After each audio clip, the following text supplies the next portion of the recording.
True Crime Broads with Crystal and Renee.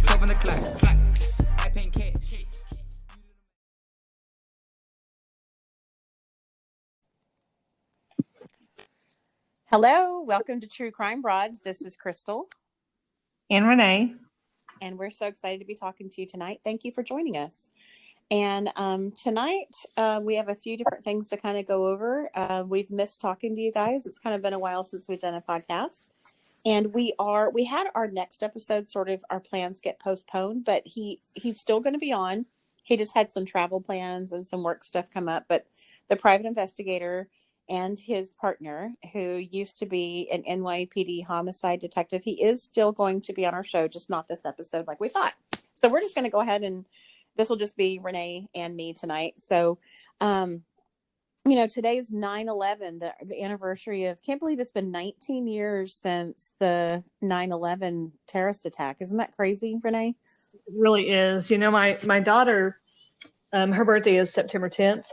Mm-hmm. And she was actually due on September 11th.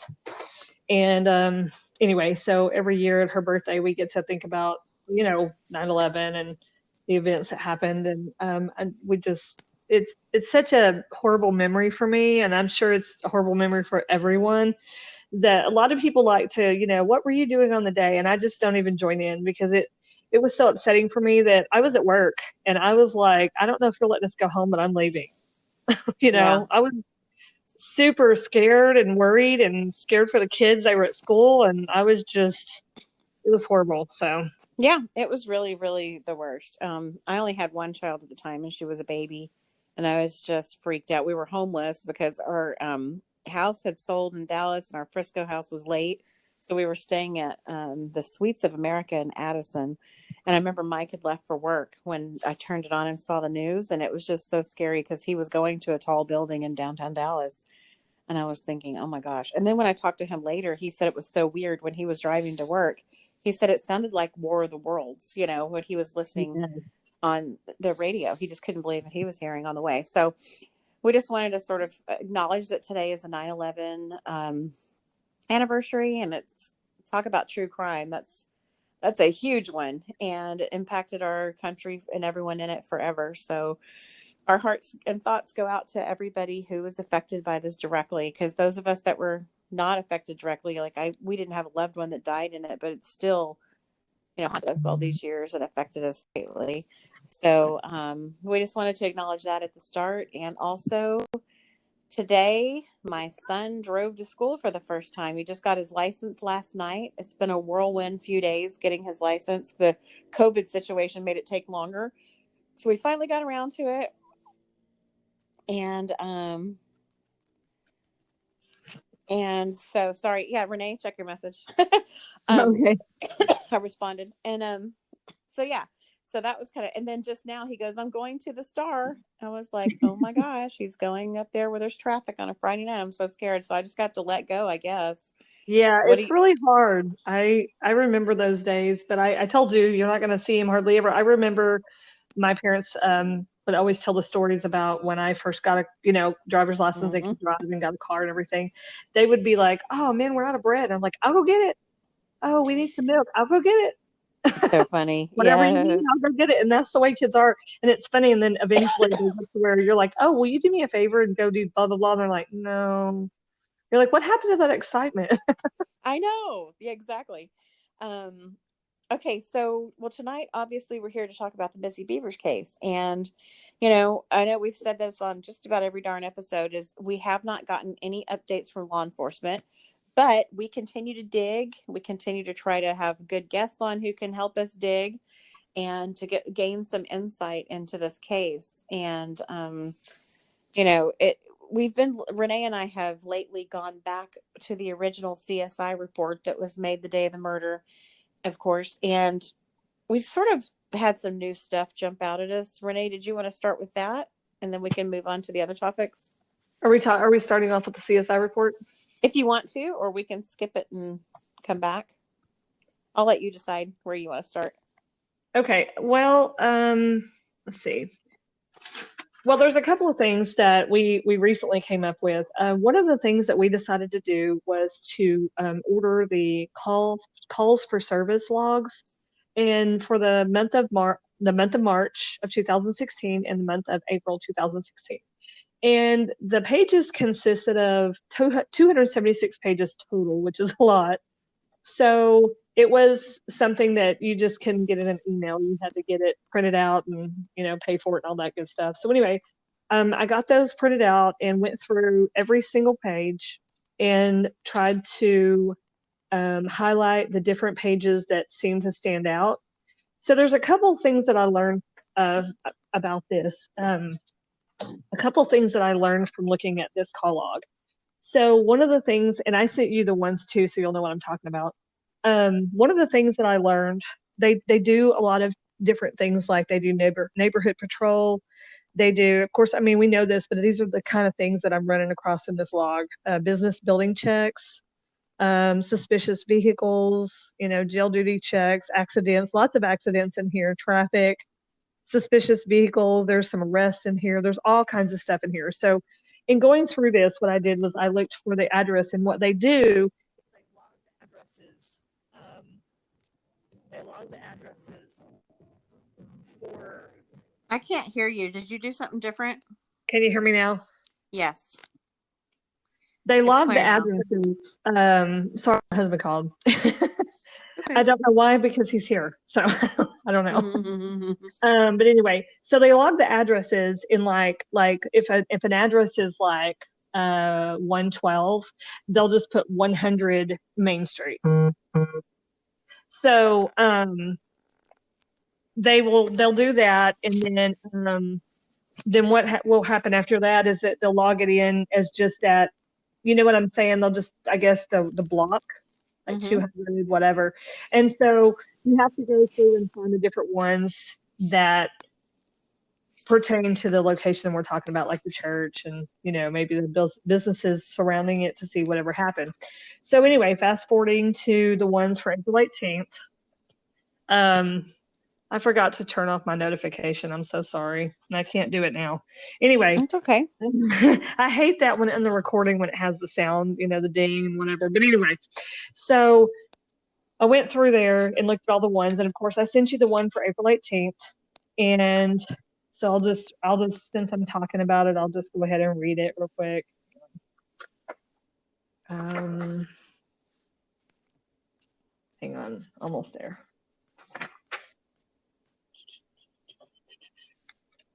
Okay, so it has listed the 5400 block of US Highway 287, unresponsive person, and then it says burglary of a building, and then it has another one, and it has the officers that were responding to the call, and then it has it again listed unresponsive person, and then it says capital murder by terror, threat, other felony. And this is of course after the fact. I'm sure that they have it logged in there.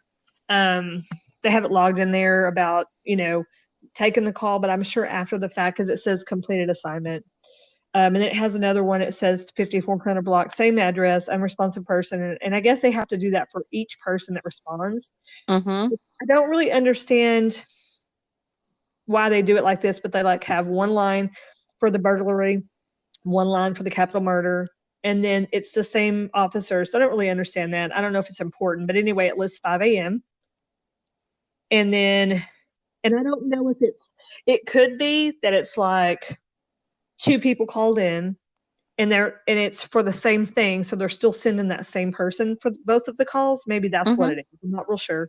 I'm just kind of trying to talk through this because I don't really know, but it's just so people can kind of understand what I'm looking at. And then there's a third officer on here that's responding. So anyway, so I went through there and pulled all those. And then underneath one of the ones, the 3 listed for Missy's murder, there's one that's the same day for 5:57 a.m. and the address is super close. It's 5500 and it says welfare check. So I thought, well, let me just request the record for that just to see what it is. Right. So I went ahead and did that and got the information. And so basically what it was, it says welfare check on here. And I don't know, I guess maybe somebody could have called and said, hey, there's a, car, something's going on. There's a car, somebody needs to check something out, or, there's somebody inside or something. So on this report, it says silver Pontiac on its side, female inside. And then it says stated westbound, but pinging eastbound. So that the person that called in is on a cell phone, because the 5500 block of Highway 287 is nothing. There's nothing Right. there. And so I thought that was interesting. Remember, I was telling you about it. That's very interesting. That it was able to tell what side of the road they were on. So apparently, the person that called in was fibbing about their direction, because it was pinging that they're going one way, but they claimed to be going another. Is that what you're getting from that? I'm thinking in my mind that they just don't know which way they're going, because. Oh yeah, it's true. I laugh because that's, I could see one of us doing that. Yes, I'm going southbound. It's like, ma'am, you're going north. Oh, okay. That's probably what I'm thinking. Yeah. Okay. So anyway, I thought that was pretty interesting. And then it says that Waxahachie PD located the vehicle and they're working the accident. So apparently it was an accident. It was kind of weird that it was a welfare check. So I checked it out. It didn't turn out to be anything, but it was interesting to kind of learn something from it. Right. I guess they were just making sure that she was alive or whatever. I guess. Okay, so I have a question. You had highlighted this one, actually. It's the one that says suspicious activity, 5400 East Highway 287. And it was 4:24 a.m. Officer Jay Flowers responded. I thought that was really interesting because, I mean, gosh, that was like right at the time of the murder. So, I'm sorry. Say that again. I missed the time. Never mind. I am a massive bonehead. It's not even the same day. I'm looking at the 23rd. But yeah, I was going, I'm not even thinking that. I missed that one. Oh my gosh. That's sorry, okay, guys. So anyway, but you highlighted that. Did you request those records, or were you just let me see? I think I might have, and if I did, I'll pull it up real quick, because I believe I actually printed that one out, but let me see real quick. I think I did.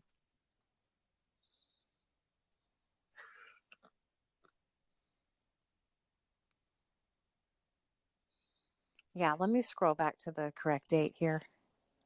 Oh, I see it. The suspicious activity. Yeah. Okay, so that one I did get the report for that one, and it's kind of funny, but that one is for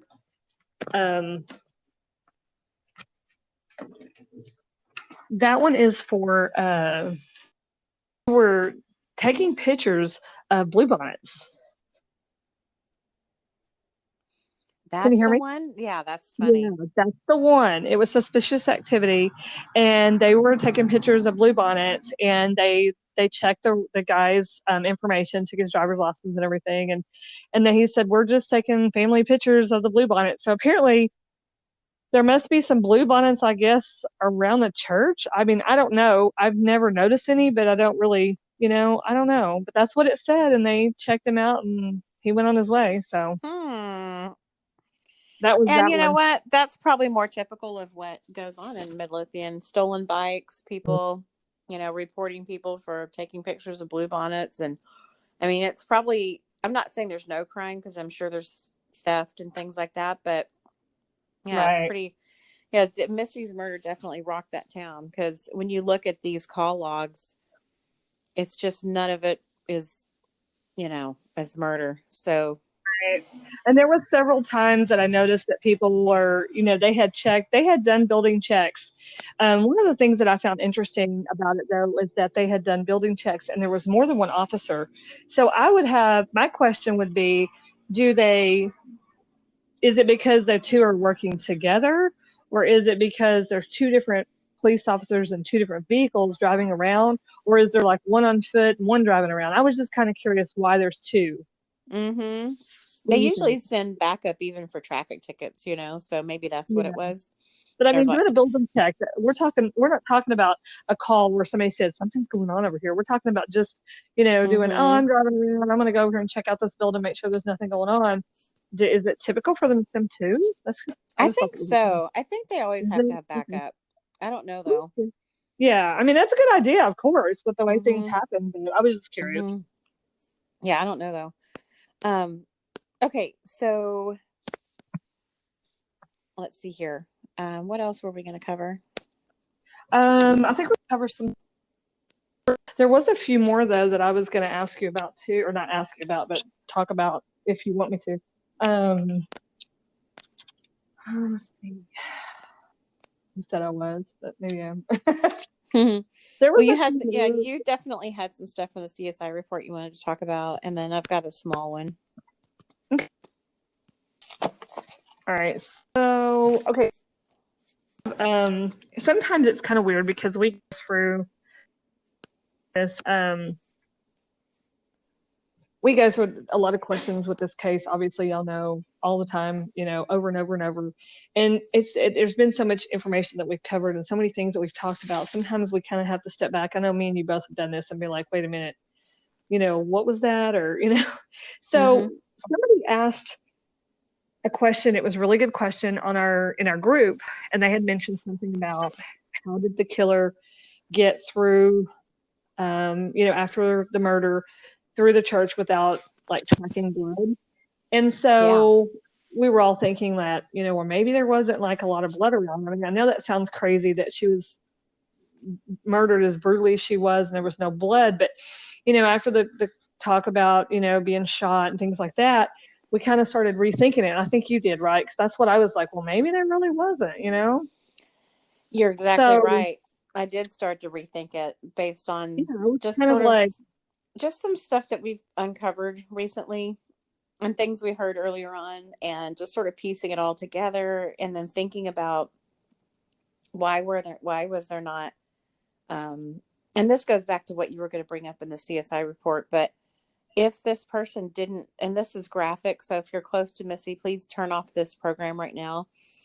But just the fact that the perpetrator didn't make bloody footprints, wasn't tracking it, and also, do you remember when Joseph Scott Morgan, a death investigator, was on our program? That was a great episode, by the way, if you haven't listened to it yet. Anyone listening right now, definitely, that's just a great episode because he was just so good. But he was saying that he was basing this off of the media reports. We have to remind our listeners, we have never seen a report on the actual cause of death. It has never been released. Her autopsy is sealed.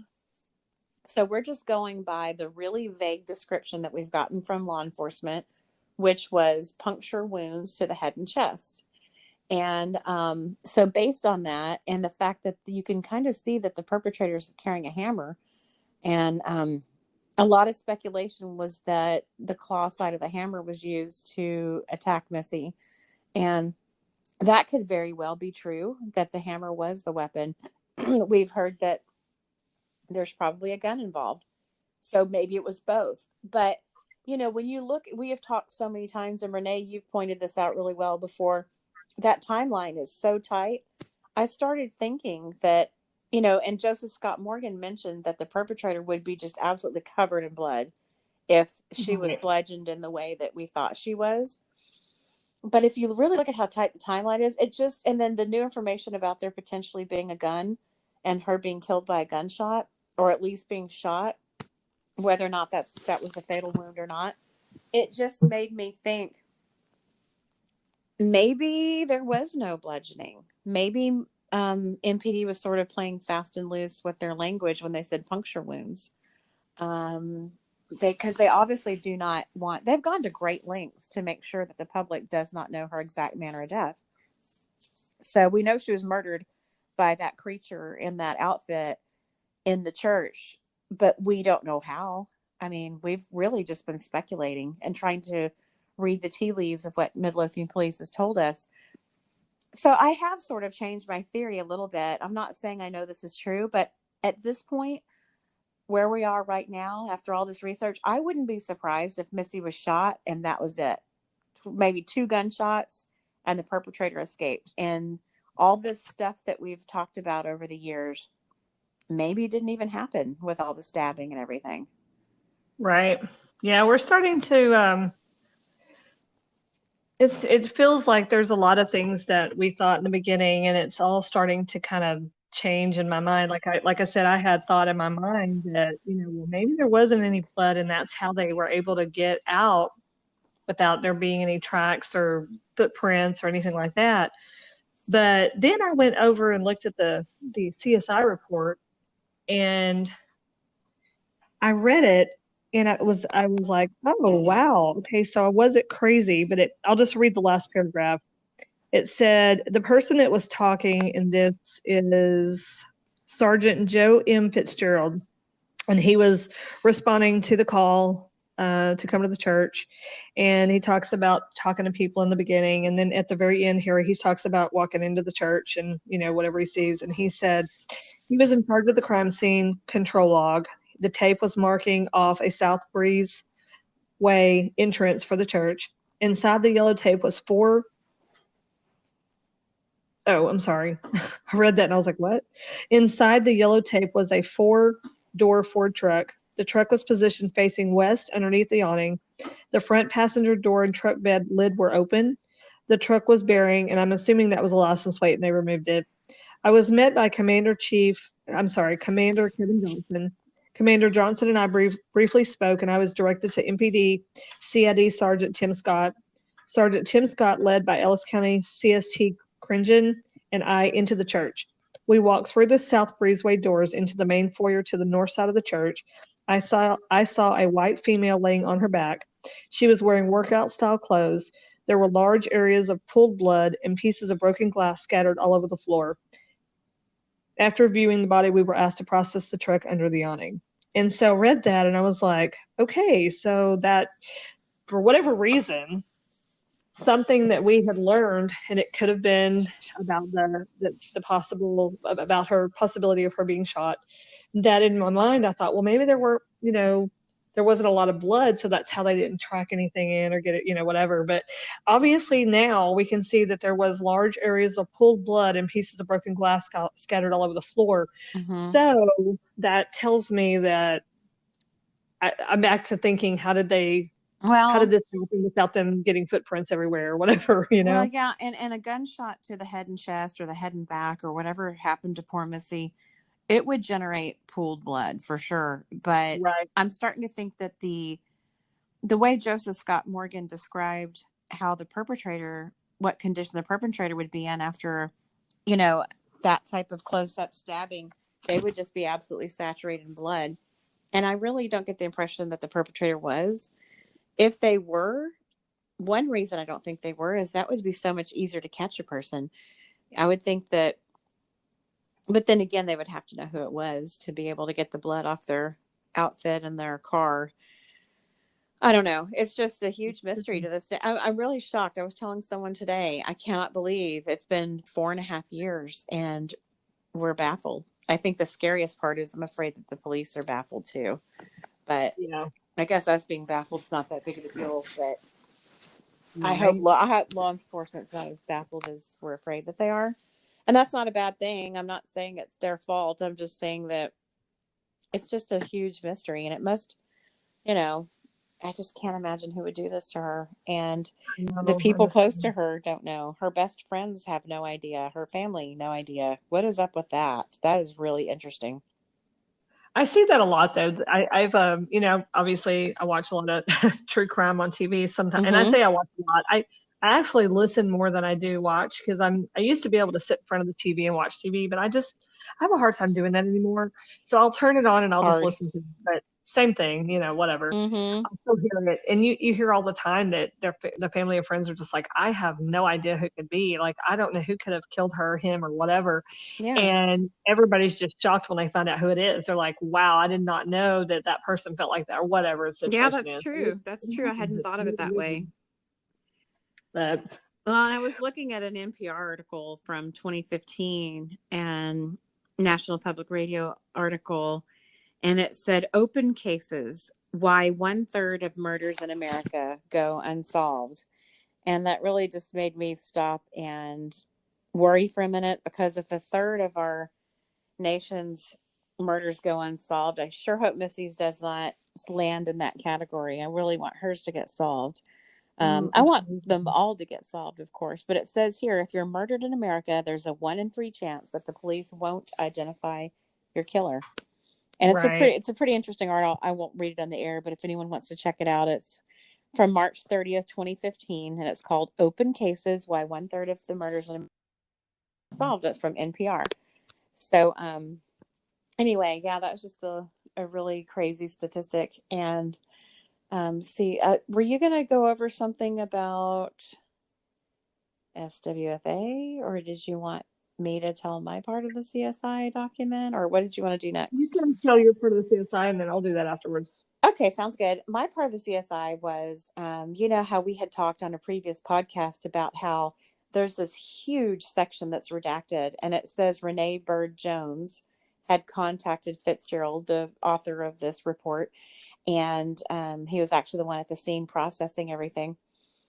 And we were like, wow, that Renee Bird Jones lady must have been telling who the killer was, because they redacted her whole thing. You know, remember that? Yeah, well, you know, I had the privilege of talking to Renee Jones a while back, and I finally just asked her that. I said, what? I said, I was kind of cracking a joke once that you must have been telling who the killer was and everything about them, because they took a marker and redacted that whole section. You know, what's interesting is I don't think she was aware of that. So I kind of she was like, wait, what? So I told her about that, because I don't think she had seen the actual report yet, or maybe she had and just didn't know what I was talking about. So then she goes, oh, you know, it kind of took her a minute, obviously, because it's been 4 years. But she goes, oh, yeah. And we have to look at the context here.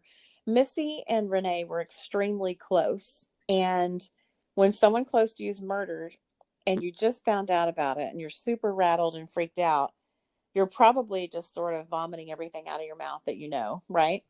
Right. So what she had told me that she had done that morning is she was just trying to bring Fitzgerald up to speed. She said she had talked to this person and she was giving personal information, not about the case, not about Missy's murder. She was literally saying, okay, I talked to Brandon. Here's his cell phone number. And we talked, and then I called next. The next person that called me was, you know, whoever it was. It might've been one of the daughters. I don't remember, but she was just sort of going down a list of everybody in Missy's circle that she had been speaking to that morning to try to figure out what happened. And she had talked to Brandon a couple times on his way back from Mississippi, and she had talked to various other people in the family and friends and Camp Gladiator people. So she said what she was doing was just spewing off a ton of information, and it included phone numbers of people that she had just gotten off the phone with, and just in case that Fitzgerald would want to follow up with anybody. So that was that. So I just thought I would clear that up, because I thought that was really interesting information, because we always were like, why was all that redacted? What could she have been saying? It must have been juicy, but it was serious. She was not saying who the killer was, and she was not giving any information about the case. She was literally having her own very upset state of mind after just finding out that her really good friend had been killed, and was just trying to bring Fitzgerald up to speed on everyone she had talked to and everything, that just the information she had so far, and was trying to figure out what was going on. Wow. That makes sense, though. I mean, at least, you know, that makes a lot of sense, though, because I would be the same way, just like rattling, like, oh my gosh, you know, a lot of information. But yeah, I remember thinking that too. I'm actually looking at it, and it's just like a whole, two paragraphs there at least, full paragraphs. And then the second page is like the whole thing is redacted. Like there's hardly anything on that page. Yeah, and we always wondered why they redacted so much about Missy's truck. That was another thing that I don't know, because I mean, you can see I never have understood the whole part about the license plate, because there's pictures of her truck with the license plate. So like, I don't understand why they take the license plate off. I'm like, okay, it's in the picture, so why are you taking it off? It's crazy. Seriously, I know. Anyway, it's really funny. All right, what else were we going to talk about on that? Anything else? I don't think so. I think that was it. Okay. Excuse me. All right, so you want me to do about the SWFA next? Yeah, I think that's about all we have left. This will be one of our shorter episodes, probably. Okay. All right, so one of the things that I decided to do was to see if I could talk to somebody at SWFA. I had a question about the church because one of our listeners, Melissa, she had noticed there were some lights, looked like some lights coming on. Like when you're watching the actual surveillance video um, at the church, I mean, I'm sorry, when you're watching the surveillance video at SWFA and the camera is pointing towards the church, it looks like there's a light that comes on at the church, like it comes on and then goes off or something. So she was trying to, wonder if like somebody might be over there while the car was over at the SWFA. And I thought, well, that's a really good question. Maybe I could just ask somebody at SWFA. So I rounded up somebody to ask, and they ended up telling me a few things that I found very interesting. One of the things that they shared with me, in the beginning, I don't know if a lot of people remember this, but when the whole thing came out about the Altima, the only thing that police released was the back end of the Altima with the supposed sticker. And that was pretty much it, right? I don't remember how long it was after. Do you remember how long it was after that SWFA actually released the surveillance video of the Altima driving around the building? I want to say it was in May, like maybe early May. Okay, so it was a little ways after that happened that they released the video, so it wasn't the police that released it; it was SWFA. And so, come to find out, it was because they weren't really interested in the Altima, because there was another vehicle seen on surveillance camera behind the church. Mm-hmm. This person didn't remember exactly, like they couldn't say it was a red Ford truck or whatever. They just said that it was a truck seen behind the church. And I just don't understand why they wouldn't give out that information. Like, to me, that's super important. Mm-hmm. That's even more important than the Ultima, because we don't know for sure that the Ultima is even connected. I mean, I feel like it is, but we don't know that for sure. It may not be. Yeah, it could be a pastor through. Yeah, tell people about a truck seen behind the church. Well, and I also have to wonder, because the guy at SWFA did sort of say he was kind of having a hard time remembering details. So maybe, is it possible that was the small dark SUV, and his mind over the last several years sort of forgot and made it a truck? You know how you'll do that, Yeah, it especially, could be. Especially if you're not paying that close of attention over, because now if there's a separate truck, now we got 3 cars to worry about. There's the small dark SUV, this Nissan Altima across the street, and then a truck. So I'm hoping that's at least not a third car. And like you said, why, if there is a completely different vehicle than the small dark SUV or the Nissan Altima, why haven't they released that to the public? And I mean, you can't, and I never did understand why they didn't tell the public about the small dark SUV, but I've said that 15 times at least. So I won't go back into that, but we've just said we have to have the information to be able, I mean, if you're going to ask for the public's help, which MPD has done, then you have to give the public at least enough information to help you. Yeah, exactly. I mean, you got to give, you got to give us something. So if what you have given out and what you have done so far hasn't worked out, has it produced an arrest or an investigation, and something tangible, like, you got to release something else. And I mean, where did we see that listed? I'm sorry. What listed? And we're gonna have to figure out how to delete all these Sorry. I don't know. I'm trying to do 3 things at once, and it's causing me to say that over and over. I'm sorry. But where was it listed about the small dark SUV? Because I remember that was in Bobby Wayne Henry's search warrant from December 2016. That's the only time the small dark SUV has. So it was never mentioned. Okay, yeah. No, the police have never admitted the search warrant to that extensive search warrant on Bobby Wayne Henry to the public. They've never talked about the small dark SUV. That was all sort of under the radar, until we found the public record. Right.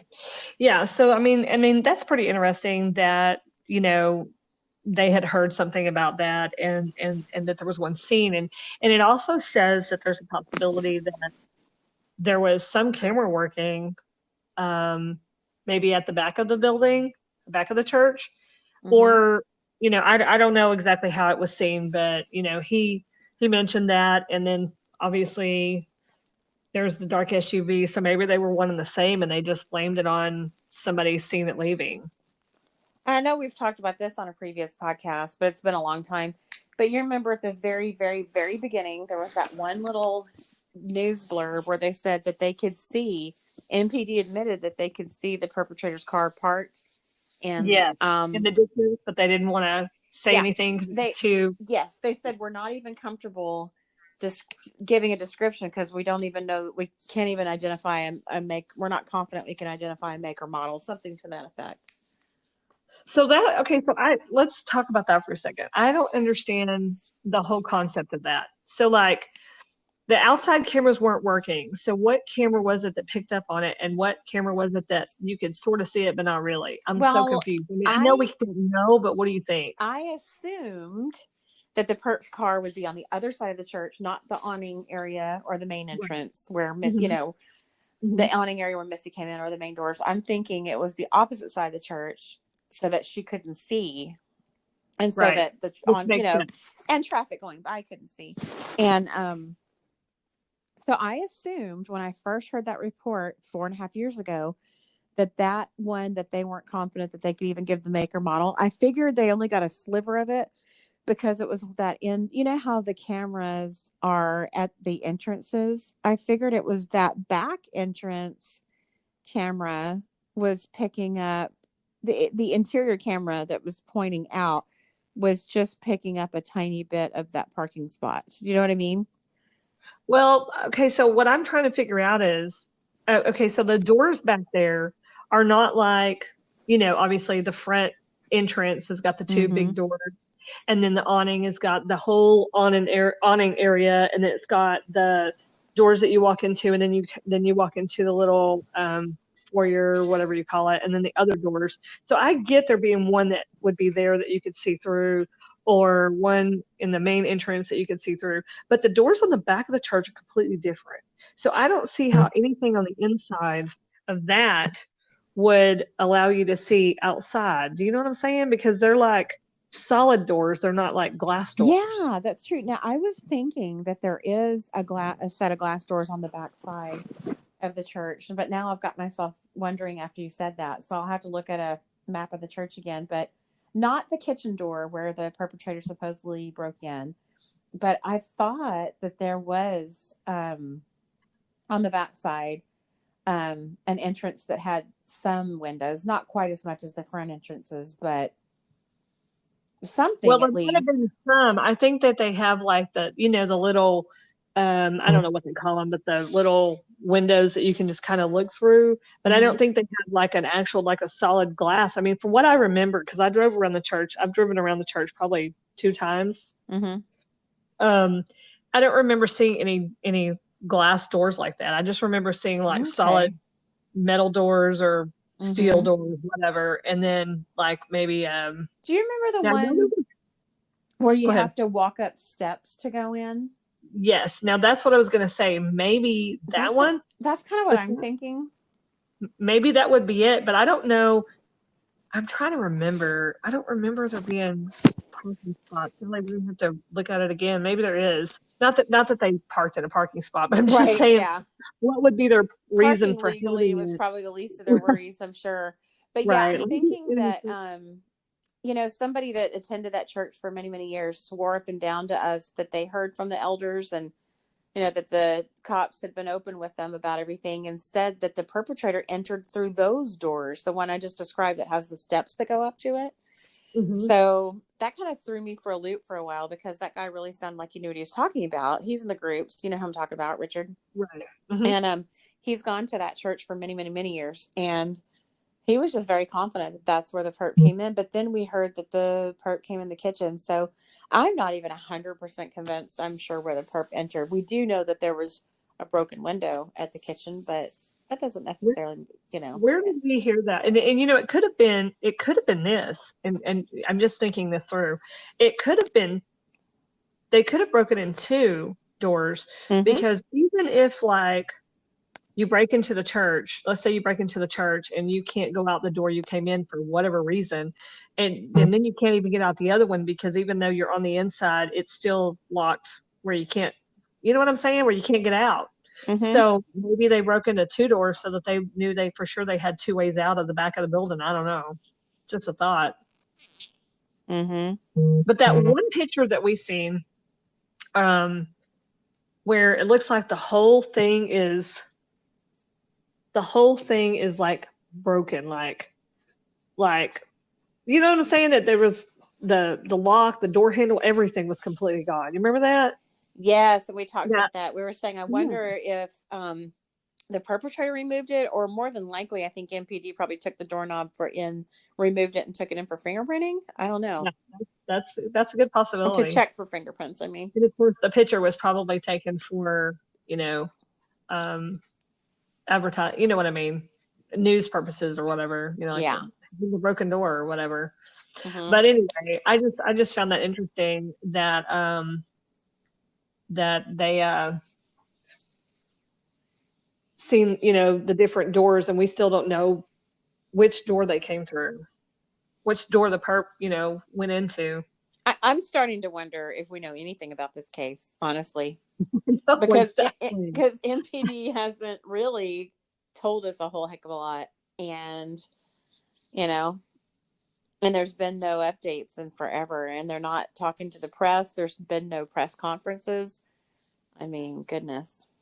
Yeah, no, it's very frustrating, but yeah, I just wanted to share that. I thought that was interesting, and I hope it is the dark SUV that we're talking about, and it's just they just thought it was a truck, or maybe it's a truck and they thought it was a dark SUV. I don't know, Gosh, I hope so too. Yeah, because that would because just that would be discouraging if there's a if third there's a vehicle. whole new car that that they think the suspect is driving, I don't even know what to do with that, but it could be. That's what it sounds like if you take what he said at face value, Well, and here's the thing: if that's the case, then I'm leaning towards there was at least two people involved in this, because you can't have three cars and one person, so that's just not possible.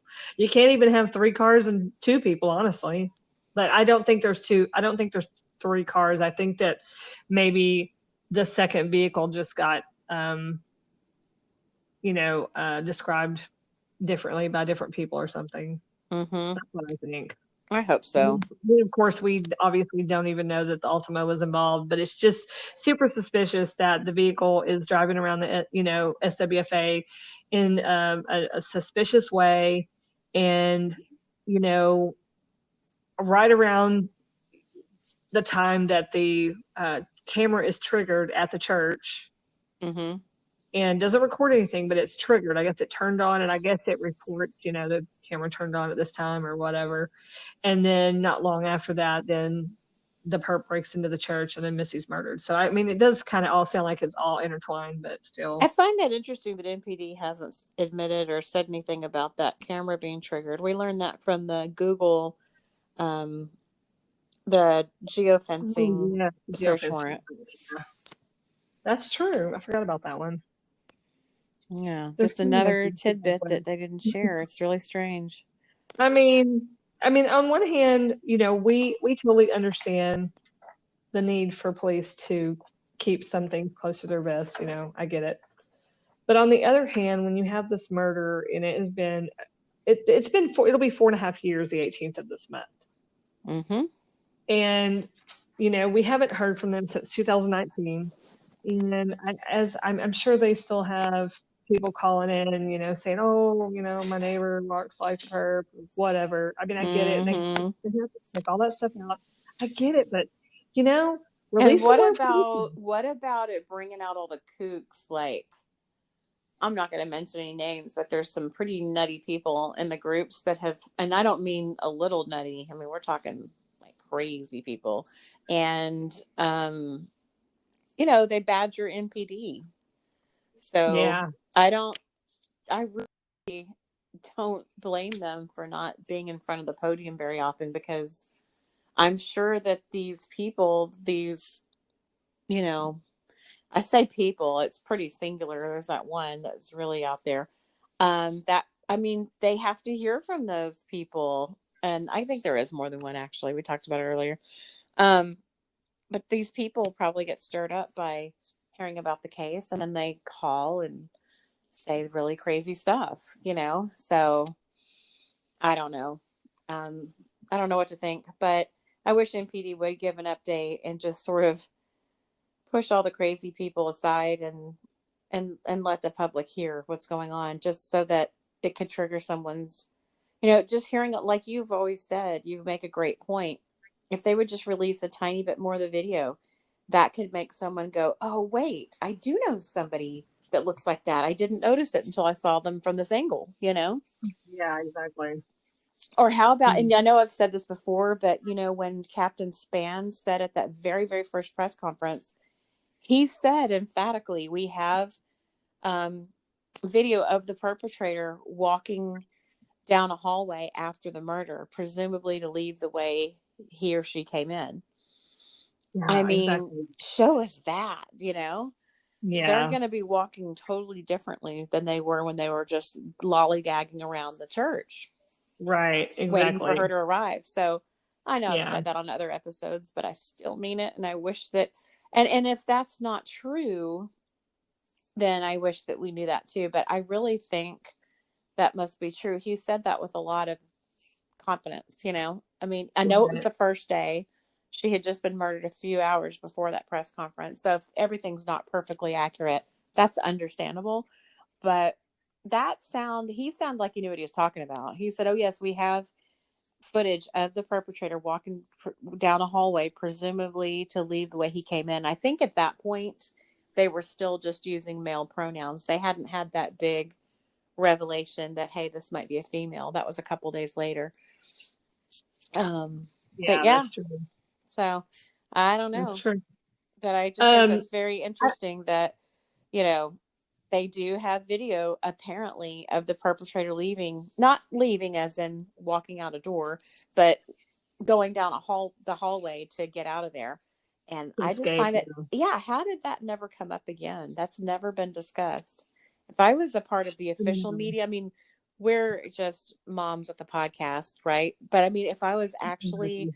a member of the media, that would be one of my first questions for the MPD to answer, would be, Exactly. what's going on with this?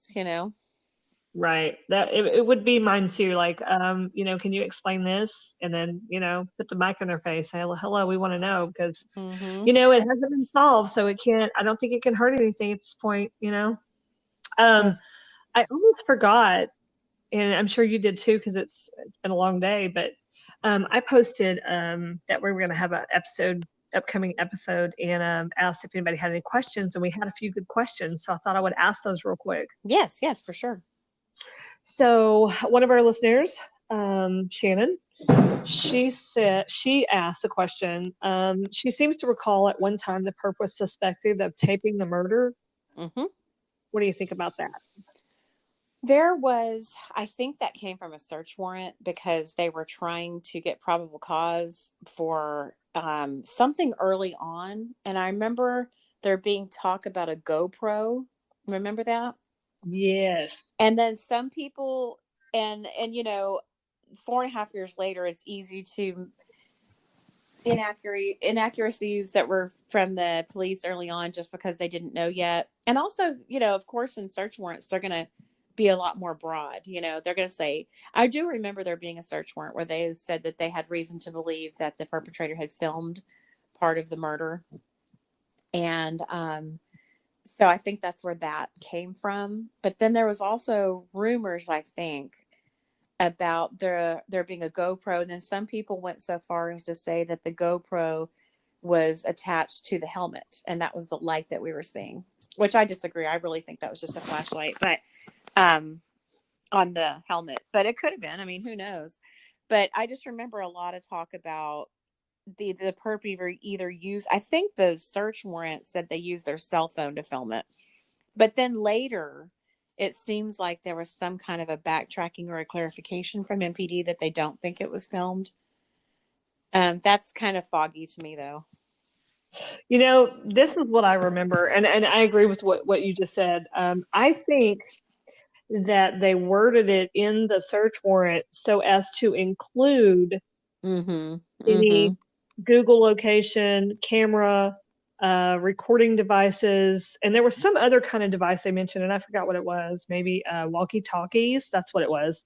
Walkie-talkies. Mm-hmm. Um, and then GoPro. And what I think was that everybody took from that the murder was filmed. But I think that MPD was just including those things in case, because I think you have to include all that, Mm-hmm. all those possibilities, so that you can get all of that information when you're Mm-hmm. requesting those.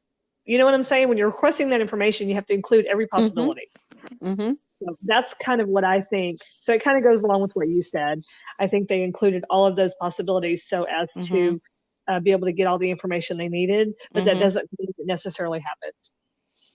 Yeah, and then I swear, and this is the part I was saying was fuzzy, but I swear at some point I think they circled back and said, no, we do not think it was video. That was. I think you're right. I don't remember where I've seen it. We've seen so many different articles and so forth, and I'm Mm-hmm. looking through my stuff, and I can't find it right now, but I know it's in something. Oh, it might be this one. I think it might be this one. But anyway, Well, and I don't know about you, but early on, I didn't know that I was supposed to have to file this stuff in my memory for 4.5 years. I thought this thing was about to get solved. So I wasn't exactly. necessarily hanging on every word those first several months because I was just like, okay, that's interesting. Oh, that's interesting. And I was just sort of waiting for an arrest. Oh, I think I found it. Okay, Oh, so good. this part says the requested information includes location information, all location data, whether derived from Global Positioning System (GPS) data, cell site, cell tower triangulation, Mm-hmm. trilateration. This is really testing my skills here, and Mm-hmm. precision measurement information such as timing advance or per call measurement data, Wi-Fi location including GPS coordinates, estimated radius, and the dates and times of all location recordings during the target time period. Each device corresponding to the location data to be provided by Google will be identified only by numerical identifier without any further content or information identifying the use of a particular device. Law enforcement will analyze this location data to identify users who may have witnessed or participated in the subject of offenses and pursuant to the requested incorporated court order and will request the information contained in attachment A, section 2, paragraph 4.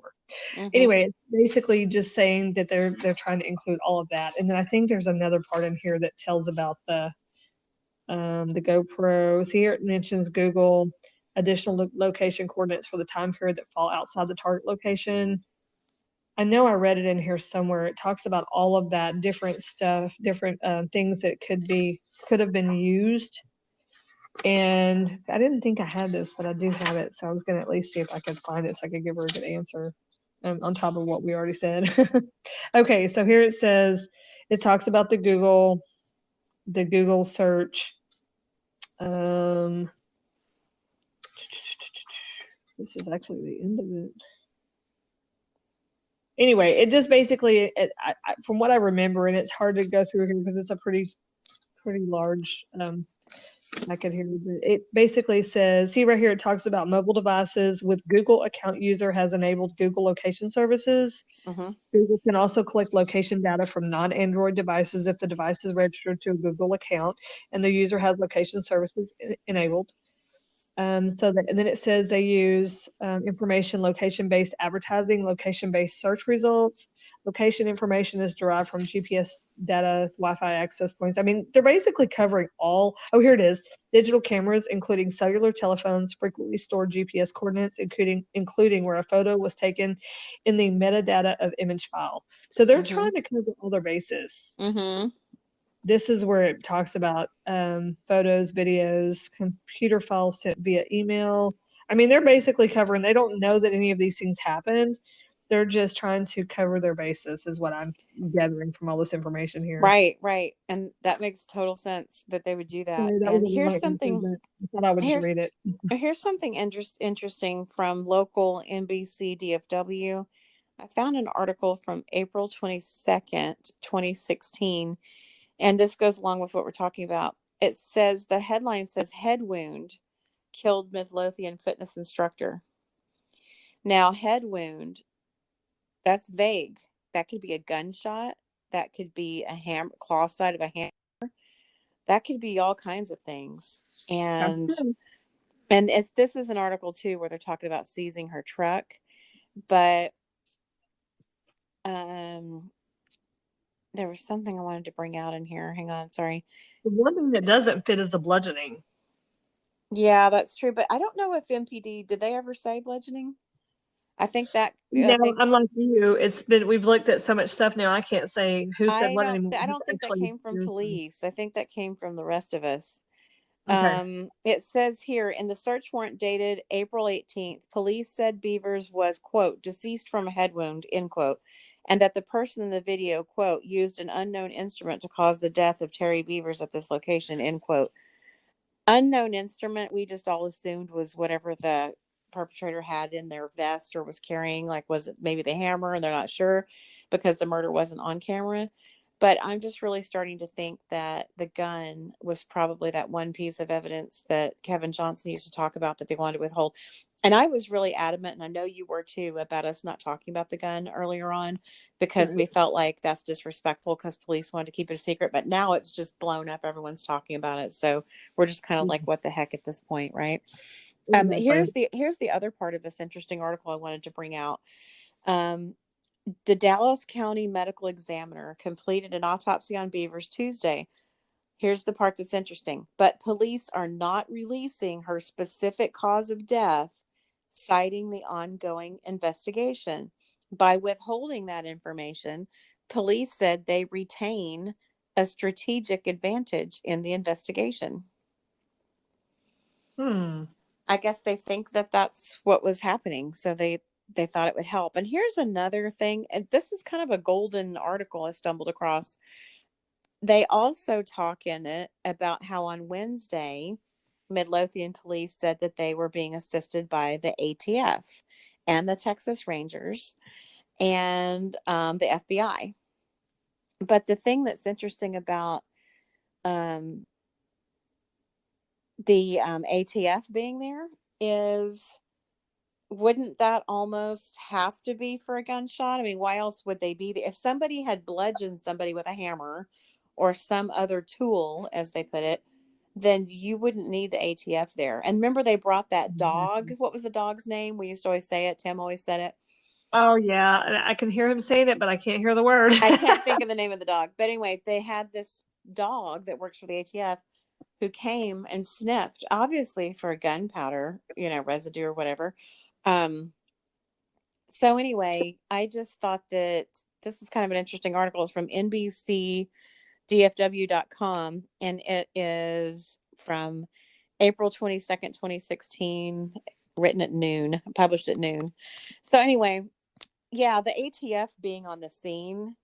I mean, why would they have the ATF come on Wednesday after her death Monday? It was Titan.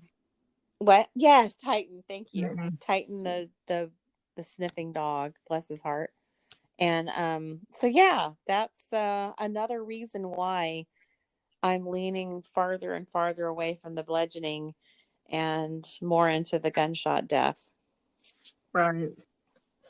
Yep. I don't actually understand all of that. I mean, I don't either. It confuses me on why I understand it because I know the reason they do it, but I don't really understand I don't know how to word what I'm saying, but you know what I mean? I hear you. Yeah, I hear you. It's so confusing. No, it is very confusing. And I guess that's why we keep doing these podcasts, because if this were cut and dried and simple, we wouldn't have so much to talk about. Yeah. And we wouldn't have to do all this digging. Exactly. So, but we're happy to do it. We do it for Missy and for her family. So we're not just here to try to entertain people, obviously, because I'm not sure how entertaining we are, but it's definitely a labor of love is why we're here. And I really, really hope that even something tiny could come out of this podcast, one person could come forward. And please do, if you're out there listening and you think, oh, I might know some little tiny something, but I'm too embarrassed to report it. It doesn't sound important enough. Please don't be embarrassed. MPD is thirsty for leads and for information. Even if it's tiny, it might be the one thing they're waiting for that kind of connects a couple different things they're looking at. It could be a And connecting piece of info.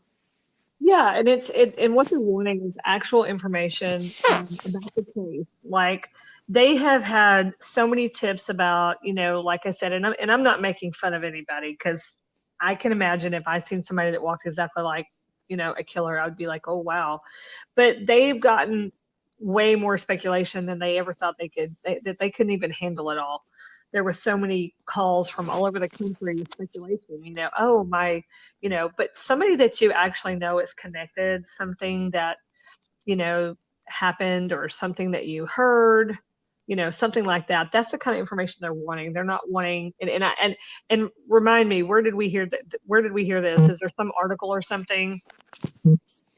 Oh yeah. Remember early on, Kevin Johnson, I say early on, maybe a year into it, he said, we're getting tips from like as far away as Australia. And we're also getting tips of people saying, well, I've seen someone who walks like that.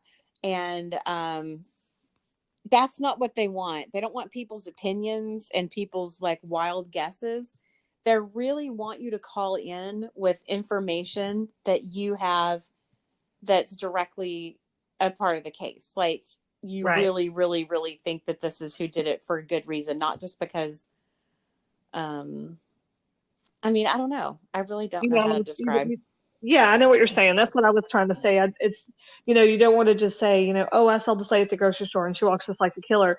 Okay, so Right. that lady can walk just like the killer because there's lots of people that may walk like that, but Right. they want to know something that actually this person was connected to her. This person, went to the same whatever. You know what I'm saying? There was Yeah. some connection somewhere. You actually have some information. Right.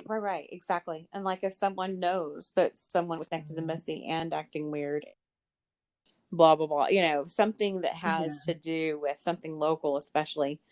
Right. So anyway, we're just There's hoping that another helps. question on here. I'm sorry, I didn't mean Oh, to interrupt good. you. No, go ahead. I want to hear the question. Okay, so this one you're gonna have to help me with. It's a good question, but for some reason I'm reading it and I'm drawing a blank. So one of our listeners named Molly said, I recall something with phones in the early stages of the investigation, some sort of technology, maybe the FBI. And I kind of thought I knew what she meant. And then when she said maybe the FBI, so I was kind of confused. What do you think she meant there? Okay, phones? You mean like cell phones or? It just says, I recall something with phones in the early stages of the investigation, some sort of technology, and then maybe the FBI. I thought I realized what she wanted to I ask think until she said maybe the FBI. It kind of confused me. maybe she's thinking of the cell phone tower pings. I said power. Cell phone tower pings early on that NYPD assisted with, maybe? Oh, maybe so. Okay. Because it kind of just the way she worded it, just at first I said a great question, we'll discuss it. And then when I'm reading it, I'm like, wait, what? Or maybe she's referring to all that burner phone stuff we heard about early on. There Oh, was just a lot of rumors that there was a burner phone, which is actually pretty logical if you think about it, because apparently there's been no successful cell phone pings. We don't have anyone in custody for this murder. So chances are if they had a phone on them, it might have been a burner, just those disposable phones that you just add minutes to, that kind of thing. right. Because remember when we did that episode where we talked about burner phones and how they work and how Yeah. You did some how they're great not research able on to. that. Yeah, so that was pretty interesting. So maybe that's you're right about that. Maybe that's a possibility. How they were able to get away with it without anything pinging or. Mm-hmm. And I always wondered why they said that the perp had videoed it on their phone, like, because it makes you wonder. They've got video of the perp that we haven't seen. I just thought it was possible that maybe they had the perpetrator on camera holding his phone up, maybe after the murder, to take a photograph of Missy or film her. And we just don't know. But I That's don't, I true. can't, I think that might have been a rumor, but who knows at this Maybe point? that's why they didn't let us see the end of it, Who knows? Yeah, we have so little confirmed information, really, if you think about it. We know that they think that the perpetrator in the church is the murderer. Yes, we can all agree on that, pretty much. And then we can agree that she was killed in the church, most of us. Remember, we had that one off person that was saying she was killed across the street. But I mean, really, though, seriously, 99.999% of us agree that she was killed in the church. We Right. have just a very few things that we are sure about in this case. And the rest of it's just pretty much up for grabs. We don't know if that car across the street's involved. We don't know if there's a small dark SUV that was the escape vehicle, or was it this truck now? Or, I mean, we don't know her cause of death, which is pretty amazing. And there's just so much of it we don't know. Is this killer a male or female? We don't even know that. You would Yeah. think after 4 years of the FBI and everybody really studying this, they would at least have a gender. If they do know the gender of this perpetrator, they haven't released it to the public. So That's pretty true. wild. And that is What can we, before we get off of this podcast, what can we say with confidence that we know is a fact of the case? We know the location of the murder. the date, the time, and that Missy was killed in the church. That's pretty much it. Yeah, that's And not that's very much. yeah, not much at all. And That's that the really it, person that huh? you see on video killed her. I mean, I would say that with confidence, Yeah. unless they're not showing us everything or everyone that was on camera. So that would be the only reason that it would be somebody else. Yeah, I don't think there's any way they would hide another. If they knew there was someone else in that church, if MPD knew that, I don't think they would hide that from the public, because that wouldn't help the case. But I don't know. I just you're right though. I think we know that the location was the church of her murder. We know that she was there to teach Camp Gladiator, but instead, unfortunately, she was killed by the psycho that was waiting for her. And then, yeah, that's pretty much it. We don't know anything else. We don't know her cause of death. Um, we know she was dead on the scene and then was taken to the medical examiner's office. She was actually pronounced dead there at the church. We do know that from looking at the reports. Is there anything else we know for sure? Probably the information of the campers, getting to the location and entering the church at 5 a.m. That they're like, okay, I've been here for 30 minutes, nothing, what's going on? Right. And then finally somebody says, we're going in. And Yeah. we don't even know for sure how they got in the church. Yeah, that's the truth. We had the we- mystery button, the magic button, and on the doorknob, supposedly, or under the door handle, I mean. Not even sure if that even exists. So I still don't understand why it would exist, because it would seem, it would seem very unsafe to have a button on a door that you can just push and get in a building. That doesn't make any sense to me. So I don't know if it's something, I mean, even if it's something that if she unlocked the door and then they were just having to push a button to go in, then what's the point of even shutting the door? I don't know. I don't understand all that. I don't either. If they're going to be able to walk in at any point, why not just leave the door open? I don't get the point of the button. If the door is unlocked, you should, because like if you at your house, if you unlock the door, people just turn the handle and walk in. If you have it locked, then you have to take a key and open it, or if you're on the other side, you have to turn the knob and unlock it. Well, and if there's a way to push buttons and stuff like that, it would be on the other side of the door. It wouldn't be the outside. It doesn't make any sense to have a button on the door that is unlocked, because there's not really I don't understand. I don't understand this button thing, but anyway. And I don't know how after all these years we still don't have anybody to ask that can say with certainty. Because remember when I talked to the guy that was the person that repaired the doors in the church? And he said there was a button that was like a call button, and a woman would say, hello, can I help you? And then you're like, oh, hi, I'm here with, S&H roofing or whatever, here to do repairs on the roof. oh, okay. And then they buzz you in. That makes sense because they Yeah. actually have to push a button that allows the door to open. It's like electronic and they open it and then you come in. But to push a button and just walk in the door, I don't know. I'm so confused. Sorry. Yeah, I don't get that at all. And also there's controversy about whether or not they went into the awning door and found Missy, or if they went in the main doors and found Missy. Because, we were told by a source that they definitely saw Missy through the glass. And I just assumed that was because they had walked over to the main doors, because that would jive with the location in the CSI report of where her body was. But then we've had someone who talked to someone who was there that said, no, we went through the awning door. So conflicting info, lots of it in this case. Right. Exactly. So And you don't know who to believe because it's like, they are closer to the case, not closer to the case, but closer to knowing information than we would know. But then two of them have conflicting stories. So it's like, who do you yeah, believe? right. But And that's the way it is. They say when you hear a story, there's part of the truth, is in there, but not the well, full truth because they exactly. interpreted it differently or something, Yeah, and or maybe explained it and think differently. about how thrown off your perception is when you have seen someone who's murdered. I mean, you're so freaked out. Like, for example, I don't want to bring up, I know we're about to get off of this podcast. So I certainly don't want to bring up a brand new case, but I will just touch on it for a second. The Darlie Routier case, there was a lot of controversy about how she had changed her story, or her story didn't make sense. But if we're going to believe that she was actually asleep when the perpetrators came in, okay, I know it's the popular theory is that she killed her kids and that's why she's on death row. I understand that. But just playing devil's advocate here, if she was woken up from a dead sleep by being attacked, I don't know about you, but when I get woken up, I'm so confused just by the fact that I just woke up. And then if you wake up to a chaotic scene like that, a chaotic scene will confuse me, and just waking up would confuse me. Both at the same time, my statements would not be reliable of what happened, period.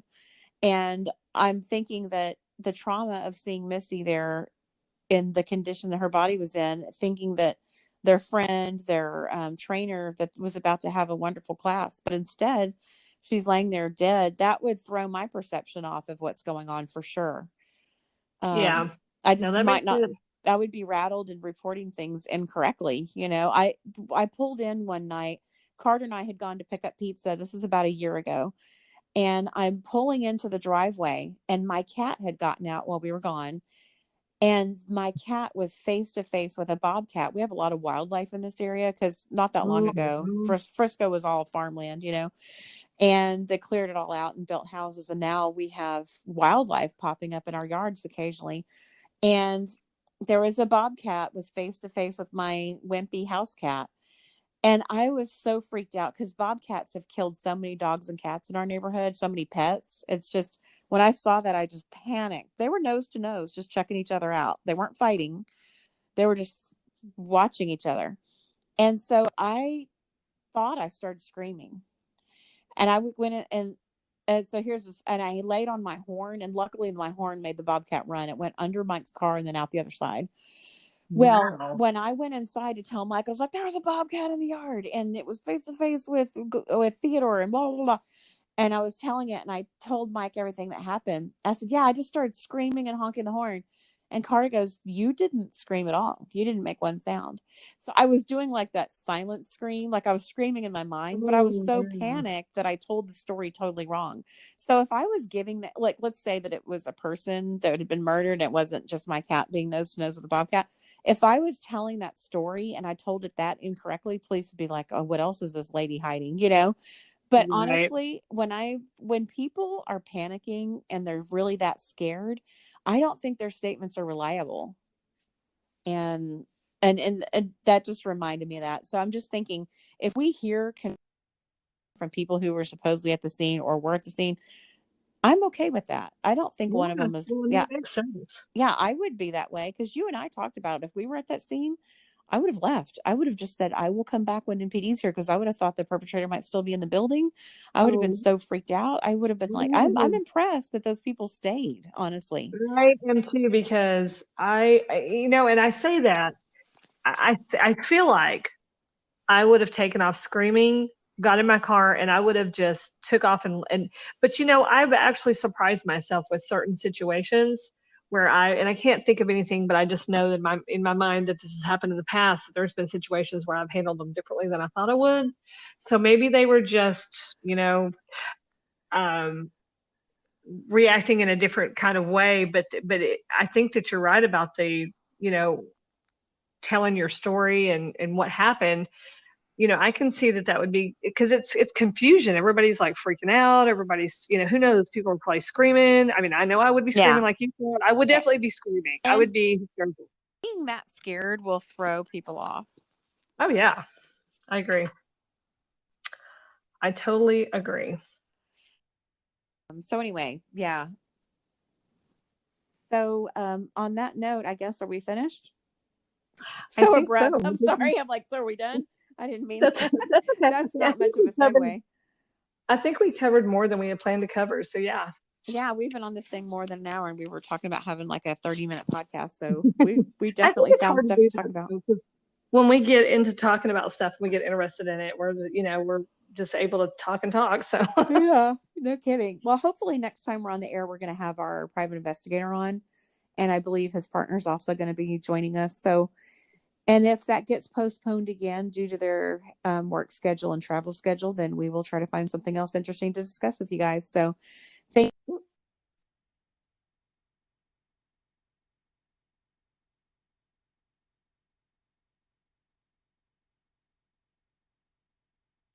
Are you there? People. Yeah. People. Yo, Pierre, you want to come out here? People. Hey. Straight up the block. 12 on the clock. I paying cash. You do the math. I bust the bag. You took the tab. How could you fast? You at a gas. Money nest status in my crew. Everywhere we go, we dripping like we fools. Everywhere we go, we dripping till we cool. Dripping in the summer shade. People do not know shade. Ayy. Margiela on my shoes. Mason Margiela, and I walk around like shoo. Hey. Yeah. You do the math. You do the math. Hubo. Don't need a coat. Engine too hot. Lil Hoo-Voo. In a drop top. Money overflow. It can't stop. Look at your bank. It's a quick drop. Diamonds round my neck looking sharp. You a little minnow, I'm a shark. My future bright, but yours dark. Flexing up foreign, push to start. You pull up in the Chevy, you so boring. My bank heavy, pull up in a foreign. If you start to talk, see you in the morning. Please don't speak, cause I'll be snoring. Oh no, Bleepo's back. Skirt off the block, 12 on the clock. I paying cash, you do the math. I bust the bag, you take the tab. My could you fast, you at a gas. Skirt off the block, 12 on the clock. I paying cash, you do the math. I bust the bag, you take the tab. My could you fast, you at a gas.